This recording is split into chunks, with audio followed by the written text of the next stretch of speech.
Imagine entrar para o exército e ouvir que você é pequeno demais para ser soldado, que pesa pouco, que não tem porte físico, que provavelmente nunca sobreviveria em um campo de batalha. Agora imagine que esse mesmo rapaz, poucos anos depois, seria considerado um dos maiores heróis da Segunda Guerra Mundial.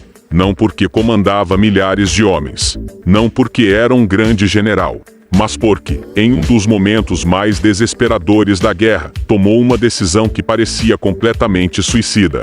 A história de Aldi Monfils começa muito antes daquele campo de batalha. E, para entendê-la, precisamos voltar a um lugar onde sobreviver já era uma luta diária. Aldi Leon Monfils nasceu em 1925, no estado do Texas, em uma das famílias mais pobres da região. A infância dele esteve muito longe da imagem tradicional de um futuro herói. Não havia conforto, não havia estabilidade. Muitas vezes, nem comida suficiente existia para todos. Seu pai abandonou a família quando Aldi ainda era criança. Pouco tempo depois, sua mãe morreu. De uma hora para outra, um adolescente precisou assumir responsabilidades que nem muitos adultos conseguiriam carregar. Enquanto outros garotos pensavam em escola ou brincadeiras, Aldi passava os dias trabalhando. Colhia algodão, caçava, para colocar comida na mesa, fazia qualquer serviço que aparecesse, tudo para ajudar os irmãos mais novos. Quem o conhecia naquela época, descrevia um rapaz extremamente calado, magro, baixo, com aparência frágil. Ninguém olhava para ele e imaginava um futuro soldado, muito menos um herói. Então, veio o dia 7 de dezembro de 1941. A Marinha Americana foi atacada. Em Pearl Harbor, os Estados Unidos entraram oficialmente na Segunda Guerra Mundial. Milhares de jovens correram para se alistar. Aldi fez exatamente a mesma coisa, mas recebeu uma resposta que jamais esqueceria. Ele foi rejeitado. O motivo parecia simples. Era baixo demais, leve demais, fisicamente. Não atendia aos padrões exigidos pelas Forças Armadas. Naquele momento, ninguém imaginava o tamanho do erro que estavam cometendo. Determinado, Aldi não desistiu. Tentou novamente, e outra vez, até que, finalmente, conseguiu ser aceito pelo Exército dos Estados Unidos. Tinha apenas 17 anos, quando embarcou para o treinamento militar. Ninguém lhe dava atenção especial. Era apenas mais um recruta entre milhares. Não era o mais forte. Não era o mais alto.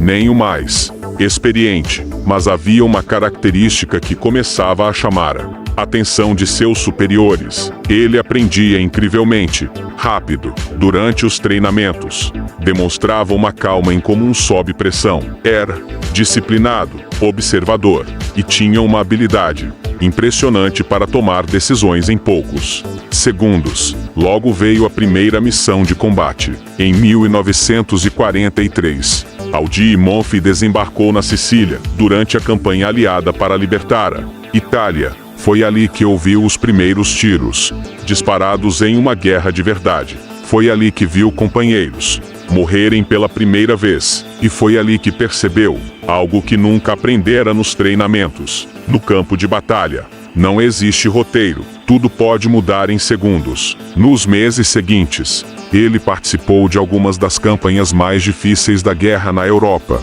Enfrentou combates na Itália. Depois, desembarcou no sul da França durante a invasão aliada. Batalha após batalha, começou a construir uma reputação inesperada. Sempre era um dos primeiros a avançar. Sempre se oferecia para as missões mais perigosas. Sempre voltava. As promoções começaram a acontecer rapidamente. As medalhas também. Mas nenhuma daquelas missões o prepararia para o que aconteceria no inverno de 1945. Naquele momento, a Alemanha estava perdendo a guerra. Mesmo assim, os combates continuavam, extremamente violentos. Os nazistas lançavam contra-ataques desesperados para tentar impedir o avanço dos aliados. Foi durante um desses ataques que Aldi Monfils e sua unidade receberam uma missão aparentemente comum. Eles ainda não sabiam, mas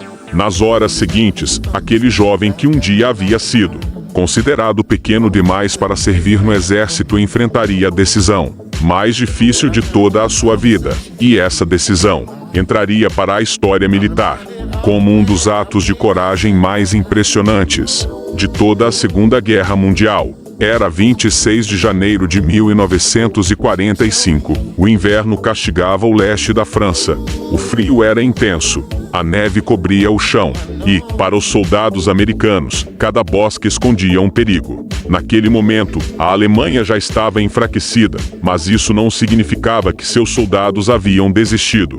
Muito pelo contrário. As tropas alemãs lançavam contra-ataques violentos para tentar atrasar o avanço dos aliados. E foi exatamente em um desses contra-ataques que Aldi Monfils entraria para a história. Sua companhia havia recebido a missão de proteger uma área próxima ao pequeno vilarejo de Houtzwihr. Era uma posição estratégica.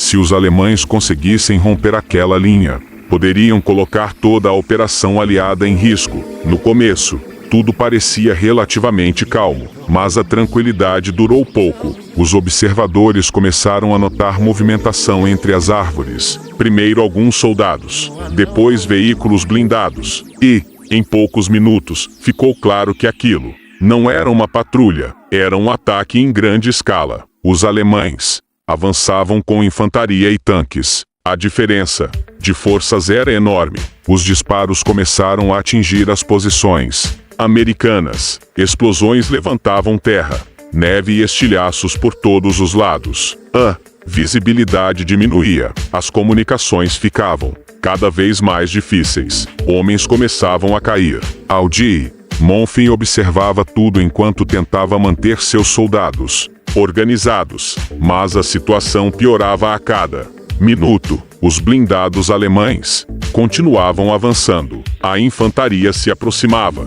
Rapidamente, ficou evidente que permanecer ali significaria o extermínio da companhia. Foi então que veio a ordem. Recuar era a decisão mais lógica. Os sobreviventes deveriam abandonar aquela posição e buscar uma nova linha de defesa. Monfils concordou imediatamente. Mandou seus homens recuarem sem perder tempo. Um por um, eles começaram a correr em direção à retaguarda. Mas, quando o último soldado deixou a posição, Aldi Monfils fez algo completamente inesperado. Ele não foi junto. Em vez de correr, permaneceu parado observando o avanço alemão. Na sua frente havia dezenas de soldados inimigos. Atrás dele, seus companheiros tentavam escapar. Se os alemães continuassem avançando naquela velocidade, alcançariam os americanos antes que eles conseguissem reorganizar a defesa. Alguém precisava ganhar tempo,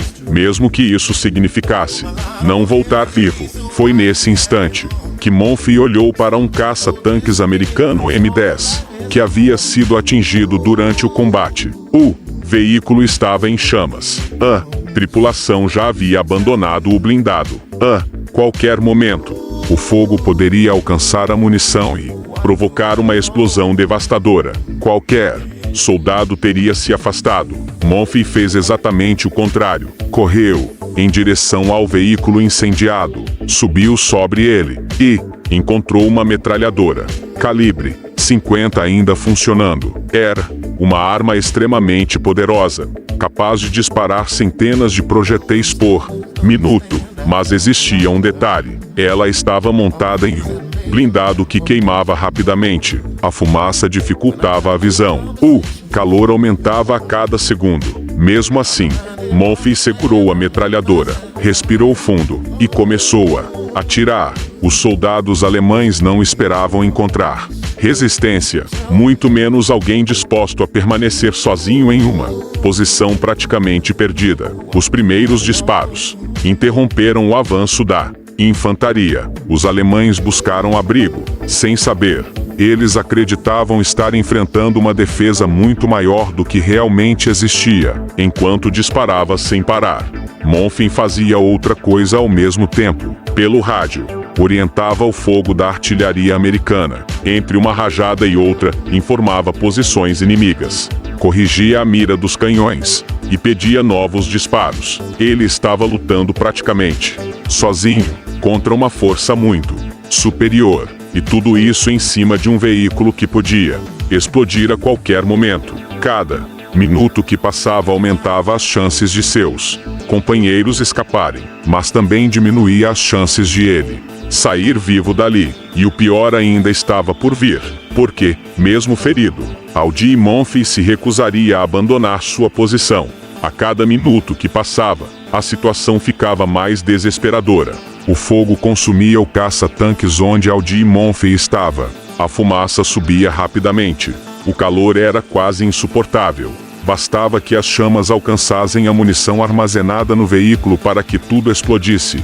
Mesmo assim, ele continuava atirando. Do outro lado, os alemães tentavam entender o que estava acontecendo. Os disparos da metralhadora eram constantes. A artilharia americana caía cada vez mais perto de suas posições. Para quem avançava pelo bosque, parecia que havia uma força muito maior defendendo aquela área. Na realidade, era apenas um homem. Monfils alternava entre a metralhadora e o rádio, disparava, chamava a artilharia, mudava a direção do fogo, voltava a disparar. Era uma sequência, repetida dezenas de vezes. Qualquer erro significaria o fim. Em determinado momento, um estilhaço atingiu sua perna. A dor foi imediata. O ferimento era sério. Mesmo assim, ele não abandonou a posição. Continuou combatendo como se nada tivesse acontecido. Enquanto isso, seus companheiros já haviam conseguido recuar e reorganizar uma nova linha de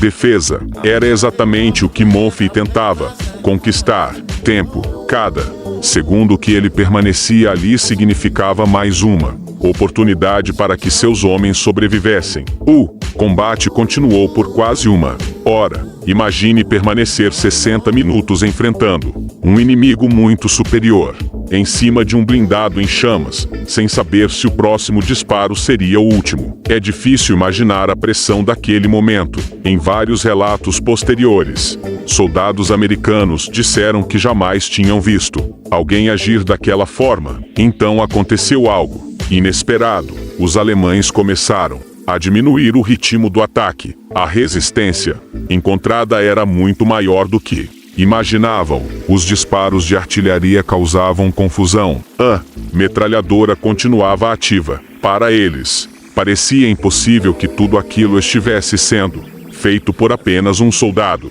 Foi exatamente essa impressão que mudou o rumo da batalha, quando percebeu que seus companheiros já estavam preparados para voltar ao combate. Monfils tomou uma decisão que parecia ainda mais improvável. Ele desceu do blindado, mesmo ferido, mesmo exausto, reuniu os homens que haviam recuado e liderou um contra-ataque. Os alemães, que até poucos minutos antes avançavam confiantes, começaram a recuar. A posição foi recuperada, o ataque havia sido contido, e aquilo que parecia uma derrota inevitável terminou com uma vitória americana. Quando tudo acabou, Monfils finalmente permitiu que os médicos tratassem seu ferimento. Só então muitos de seus companheiros descobriram o que realmente havia acontecido. Durante quase uma hora, ele havia enfrentado praticamente sozinho uma força muito maior para proteger a retirada da companhia. A notícia se espalhou rapidamente. Oficiais começaram a ouvir relatos quase inacreditáveis.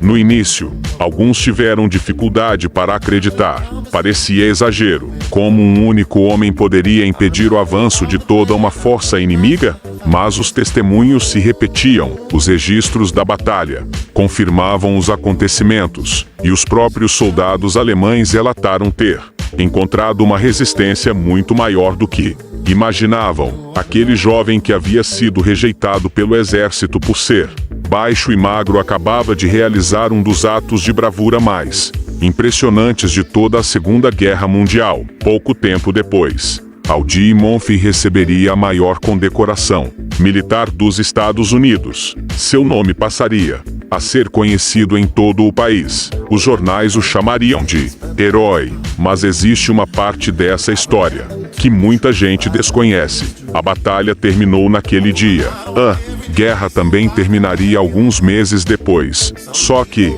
para Aldi Monfils, o combate nunca realmente acabou. Quando a notícia daquela batalha chegou aos comandantes americanos, ficou claro que Aldi Monfils havia feito algo extraordinário.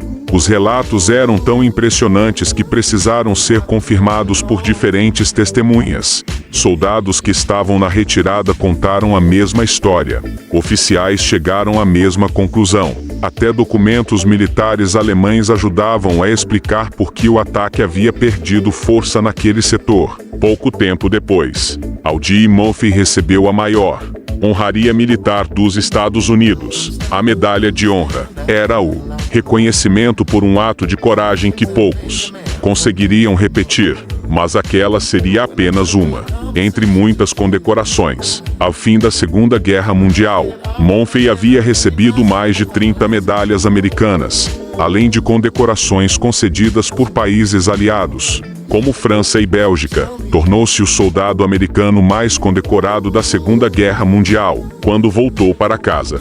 Seu rosto estampava capas de jornais. Desfiles foram organizados. Milhares de pessoas queriam conhecer o jovem que havia enfrentado um ataque praticamente sozinho. Para os Estados Unidos, ele era o retrato perfeito do herói de guerra. Hollywood rapidamente percebeu isso. Aldi Monfils recebeu convites para atuar no cinema. Participou de dezenas de filmes, muitos deles sobre o Velho Oeste. Em 1955, sua própria história virou um longa-metragem. E existe um detalhe curioso. Quem interpretou Aldi Monfils foi o próprio Aldi Monfils. Era como se ele fosse obrigado a reviver os momentos mais difíceis de sua vida diante das câmeras. Mas havia uma batalha que ninguém enxergava. Durante muito tempo, Monfils teve pesadelos constantes. Dormia com uma arma ao lado da cama. Qualquer barulho inesperado fazia reviver cenas da guerra. Hoje sabemos que ele sofria de transtorno de estresse pós-traumático, o TEPT. Naquela época, porém, quase ninguém falava sobre isso. Muitos veteranos eram vistos apenas como homens que precisavam seguir em frente. As cicatrizes invisíveis eram ignoradas. Em vez de esconder esse sofrimento, Monfils decidiu falar sobre ele. Usou sua fama para defender que soldados traumatizados recebessem tratamento e apoio psicológico. Foi uma atitude incomum para a época, em um período em que muitos consideravam esse assunto um sinal de fraqueza. Ele dizia exatamente o contrário. Afirmava que pedir ajuda também era um ato de coragem. Talvez esse tenha sido um de seus maiores legados. Não apenas o homem que lutou bravamente durante a guerra, mas o homem que mostrou que sobreviver a uma batalha não significa deixar a batalha para trás. Aldi Monfils morreu em 1971, aos 45 anos, em um acidente de avião. Sua partida foi lamentada por milhares de pessoas, mas sua história continua viva porque ela nos faz refletir sobre algo importante. Quando pensamos em heróis, costumamos imaginar pessoas que nunca sentiram medo, pessoas que enfrentam qualquer perigo sem hesitar. A realidade costuma ser bem diferente. Os relatos de quem conheceu Aldi Monfils mostram que ele sentia medo como qualquer outro soldado. A diferença é que, naquele dia, enquanto quase tudo desmoronava ao seu redor, ele escolheu permanecer, não porque acreditasse ser invencível, mas porque sabia que, se recuasse naquele momento, muitos dos homens sob seu comando talvez nunca voltassem para casa. É por isso que sua história continua sendo lembrada mais de 80 anos depois, não pelo número de medalhas, nem pelos filmes, mas por uma decisão tomada em poucos segundos, em um campo coberto de neve, que salvou a vida de inúmeros companheiros. Agora eu quero saber sua opinião. Você acredita que coragem é não sentir medo, ou continuar fazendo o que precisa ser feito mesmo quando o medo está presente? Escreva sua resposta nos comentários. E se você gosta de histórias reais que parecem roteiro de cinema, inscreva-se no canal, porque a história está cheia de pessoas comuns que, em um único momento, tomaram decisões capazes de mudar o destino de muitas outras.